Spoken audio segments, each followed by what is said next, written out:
SSTVಯಲ್ಲಿ ಜಾಹೀರಾತು ನೀಡಲು ಈ ನಂಬರಿಗೆ ಸಂಪರ್ಕಿಸಿ. ಆಲ್ರೆಡಿ ಕಿವಿಲಿ ಹೇಳೋದು ಏನು ಕಾಂಟ್ರವರ್ಸಿ ಆಗಬಾರ್ದು ಅಂತ. ಯಾಕೋ ನಂಗೆ ಗೊತ್ತಿಲ್ಲ, ನಾನು ಕಾಂಟ್ರವರ್ಸಿ ಮನುಷ್ಯನೇ ಅಲ್ಲ, ನಾನು ಮಾತಾಡಿದ್ರೆ ಕಾಂಟ್ರವರ್ಸಿ ಆಗ್ತಾ ಇದೆ. ಅದಕ್ಕೆ ನಾನು ಈ ಸಲ ಅಂದ್ಕೊಂಡಿದ್ದೆ ಬೈಕ್ ಟೇಪ್ ಹಾಕೊಂಡು ಮಾಡೋಣ ಅಂತ. ಇನ್ನೇನು ಹಾಡು ಮಾತಾಡುತ್ತೆ ಚೇತು, ಇವತ್ತು ಅದ್ಭುತವಾಗಿ ಮಾತಾಡೋದು. I am very happy Chetu, thank you so much. ನನ್ನ ಎಲ್ಲ ಅನಿಸಿಕೆಗಳು ನನ್ನ ಮನದಾಳದಲ್ಲಿರೋದು, ಆಮೇಲೆ ನಮ್ಮೆಲ್ಲರ ಮನಸ್ಸಲ್ಲಿರೋದನ್ನ ನೀವು ಹೇಳಿದ್ರೆ ಅವ್ರ ಮನಸ್ಸಲ್ಲಿರೋದು ಅದೇನೆ, ಚಿತ್ರರಂಗ ಉಳಿಬೇಕು ಅನ್ನೋದೇನೆ.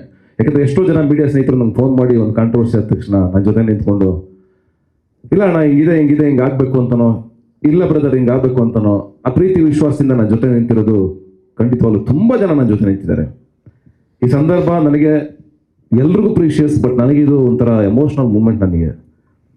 ಬಿಕಾಸ್ ಅಯೋಗ್ಯ ಒಂದೇನು ಶುರು ಮಾಡಿದ್ವು, ಅಲ್ಲಾಗಿ ಸ್ಟ್ರಗಲ್ಗಳಾಗ್ಬೋದು, ಅದು ಒಂಥರ ಸಿನಿಮಾನೇ ಒಂಥರ, ಆ ಸಿನಿಮಾ ಮಾಡದೇ ಒಂಥರ ಒಂದು ಸಿನಿಮಾ ಕಟ್ಟಿದಂಗೆ ಆಗಿತ್ತು. ಅಂದರೆ ನಮ್ಮ ಬದುಕೆ ರಿಯಲ್ ಲೈಫೇ ಒಂಥರ ಸಿನಿಮಾ ಥರ ಆಗೋಗಿತ್ತು ಆ ಸಿನಿಮಾ ಮಾಡಬೇಕಾದ್ರೆ.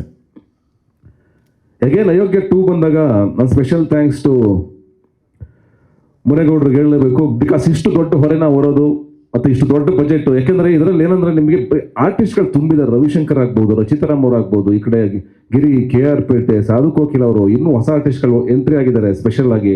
ಕೆಲವರೆಲ್ಲ ಅಷ್ಟು ದೊಡ್ಡ ಬಜೆಟ್ ತೂಗೋದು ತುಂಬ ಕಷ್ಟ. ಒಂದೊಂದು ದಿವಸ 6 ರಿಂದ 7 ಕ್ಯಾರವನ್ನು ನಿಂತ್ಕೋಬೇಕು ಹಿಂಗೆ ಸಾಲಲ್ಲಿ. ಅಷ್ಟು ದೊಡ್ಡ ಬಜೆಟ್ ಸಿನಿಮಾ ಇದು. ಅದನ್ನೆಲ್ಲ ಹೊರೆಗಳನ್ನು ಹೊತ್ಕೊಂಡು ಒಬ್ಬ ಅಣ್ಣನ ಸ್ಥಾನದಲ್ಲಿ ನಿಂತ್ಕೊಂಡು ನಮ್ಮ ಜೊತೆಗೆ ಸಣ್ಣ ಪುಟ್ಟ ಜಗಳಗಳು, ಮನಸ್ತಾಪಗಳು ಏನೇ ಇದ್ರು ಎಲ್ಲ ನೆಗಲ ಮೇಲೆ ಹಾಕೊಂಡು ಒತ್ಕೊಂಡು ಬಂದು ಈ ಸಿನಿಮಾ ಚೆನ್ನಾಗಾಗುತ್ತೆ ಸರ್, ನಂಬಿ ನಂಬಿ ನಂಬಿ ನಂಬಿ ನಂಬಿ ಅಂತ ನಾವು ಹೇಳ್ತಾನೆ ಇದ್ವಿ ಪ್ರತಿ ಸಲ, ನಂಬಿ ಸರ್ ನಮ್ಮನ್ನ ಅಂತ.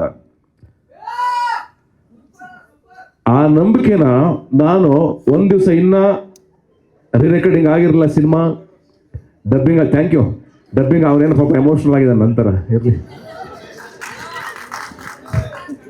ಆ ಥರದವರೇ ನಮ್ಮನ್ನು ಉಳಿಸಿರೋದು, ಆ ಥರ ಎಮೋಷನಲ್ ಆದವರೇ ನಮ್ಮನ್ನು ಉಳಿಸಿರೋದು. ನಾವು ಇವತ್ತು ಕೂತಿರೋಕ್ಕೆ ಕಾರಣ ಅವರೇನೆ. ಹಂಗಾಗಿ ಥ್ಯಾಂಕ್ ಯು ಸೋ ಮಚ್. ಅವ್ರಿಗೇನು ಬರುತ್ತೆ ಪಾಪ, ನಾವು ಗೆದ್ರೆ ಅವ್ರಿಗೊಂದು ಸಂತೋಷ ಅಷ್ಟೇ. Thank you, I love you all. ನಮ್ಮನ್ನು ನೋಡ್ತಾ ಖುಷಿ ಪಡ್ತಾ ಬಂದಿರೋರು, ಯಾವಾಗಲೂ ನಮ್ಮನ್ನು ಬೆಂತಡ್ತಾ ಬಂದಿರೋರು. Thank you so much. ಹಾಗೆ ನಾನು ಹೇಳ್ತಾ ಇದ್ದೆ, ಸಿನಿಮಾನ ನಾವು ಫೈನಲಿ ಒಂದು ದಿವಸ ತಗೊಂಡೋಗ್ಬಿಟ್ಟು ರೆಕಾರ್ಡಿಂಗ್ ಆಗಿರಲ್ಲ, ಡಬ್ಬಿಂಗ್ ಆಗಿರಲ್ಲ, ಏನು ಕೇಳಿಸ್ತಾನೆ ಇರಲಿಲ್ಲ. ಸಿನಿಮಾ ಸರಿಯಾಗಿ ಅರೆ ಕೇಳಿಸ್ತಾ ಇತ್ತು. ಇಲ್ಲೇ ನಮ್ಮ ಪ್ರದೀಪ್ ಮತ್ತು ದೇವರಾಜು ಇಬ್ಬರು ಕೂತಿದ್ದಾರೆ, ಥ್ಯಾಂಕ್ ಯು ಸೋ ಮಚ್. ಮತ್ತು ಮುನೇಗೌಡರು, ಮತ್ತು ನಮ್ಮ ಅರ್ಚನಾ, ನಾನು, ಮಹೇಶ್ ಎಡಿಟ್ರು. TV ನಲ್ಲಿ ಸುಮ್ಮನೆ ಸಿನಿಮಾ ಹಾಕ್ಬಿಟ್ಟು ಅವತ್ತು ನಮ್ಗೆ ಅಗ್ನಿ ಪರೀಕ್ಷೆ. ಯಾಕೆಂದ್ರೆ ಮಾತು ಕೊಟ್ಟಿದ್ವಿ ನಿಮ್ಮ ಸಿನಿಮಾ ಸಖತ್ತಾಗಿ ತೆಗಿತೀವಿ ಅಂತ, ₹1 ವೇಸ್ಟ್ ಆಗ್ದಂಗೆ ಸ್ಕ್ರೀನ್ ಮೇಲೆ ತೋರಿಸ್ತೀವಿ ಅಂತ ಮಾತು ಕೊಟ್ಟಿದ್ವಿ. ನನಗೊಳಗಡೆ ನರ್ವಸ್ ಇತ್ತು ಸೀರಿಯಸ್ಲಿ, ಏನಾಗಿದೆಯೋ ಹೆಂಗಾಗಿದೆಯೋ ಸಿನಿಮಾ. ಯಾಕೆಂದ್ರೆ ನಾ ಫಸ್ಟ್ ಕಟ್ ನೋಡ್ತಾ ಇದ್ದೀನಿ, ಒಳಗಡೆ ಒಂದು ಭಯ ಇತ್ತು ನನಗೆ. ಯಾಕೆಂದರೆ ಎಲ್ಲದಕ್ಕೂ ಜವಾಬ್ದಾರಿಯಾಗಿ ನಿಂತಿದ್ದು ನಾನು ಮಹೇಶ್ ಇಬ್ಬರೇ, ಎಲ್ಲದಕ್ಕೂ ಉತ್ತರ ಕೊಡಬೇಕಾಗಿದ್ದು ನಾನು ಅವನಿಬ್ಬರೇ. ಯಾಕೆಂದರೆ ಇವ್ನು ನೋಡ್ತಿದ್ದು ಫಸ್ಟು ನನ್ನ ಮುಖ, ಆಮೇಲೆ ಅವನ ಮುಖ. ಎಲ್ಲದಕ್ಕೂ ನೀವು ಅಂತ ಬರ್ತಾಯಿತ್ತು ಅವ್ರು ಬೆರಳು, ಇರಲಿ ತಪ್ಪೇನಿಲ್ಲ ನೀವು ಮಾಡಿದ್ದೀರಾ ಅಂತ. ಬಟ್ ಒಂದು ಸಿನಿಮಾ ಬೇಕು, ಹೊರಲೇಬೇಕಲ್ಲ, ಏನು ಮಾಡ್ತೀರಾ? ಒಂದು ಒಳ್ಳೆ ಸಿನಿಮಾ ಬೇಕು, ಇಷ್ಟು ದೊಡ್ಡ ಬಜೆಟ್ ಸಿನಿಮಾ ಬೇಕು ಅಂತ ಹೊರಲೇಬೇಕಾಗುತ್ತೆ. ಆ ಜವಾಬ್ದಾರಿನ ಹೊತ್ಕೊಂಡ್ವಿ. ಅವತ್ತು ತೋರಿಸಿದ್ವಿ ಸಿನಿಮಾನ, ಖಾಲಿ ಸಿನಿಮಾ, ಮ್ಯೂಸಿಕ್ ಇಲ್ಲ, ಮಾತಿಲ್ಲ, ಸರಿಯಾಗಿ ಅರೆ ಬರೆ ಮಾತುಗಳು. ಸುಮ್ಮನೆ ಕೂತಿದ್ದೆ ನಾನು ಅಷ್ಟು ಈಸಿಯಾಗಿ ನಗೋನಲ್ಲ. ನಾನು ನಗದು ಬೇಡ, ಫಸ್ಟ್ ಅವ್ರು ನಗ್ತಾರ ಇಲ್ವಾ ನೋಡೋಣ ಅಂತ ಕೂತಿದ್ದೆ. ಒಂದು 10-15 ನಿಮಿಷ ಆಯಿತು, ಯಾರು ನಗ್ತಾ ಇರಲಿಲ್ಲ.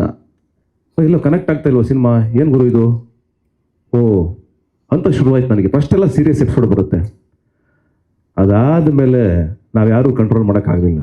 ನನ್ನ ಸಮೇತ ಅಷ್ಟು ಜನ, 7 ಜನ ಇದ್ವಿ ಒಳಗಡೆ, 70 ಜನ ಥರ ನಗಕ್ಕೆ ಶುರು ಮಾಡಿದ್ರು. ಸಿನಿಮಾ ಮುಗೀತು, ಮುಗಿದಿದ್ದೇ ಗೊತ್ತಾಗಲಿಲ್ಲ. 2 ಗಂಟೆ 45 ನಿಮಿಷ ಸಿನಿಮಾ ಇನ್ನೂ ಟ್ರಿಮ್ ಮಾಡಿರಲಿಲ್ಲ.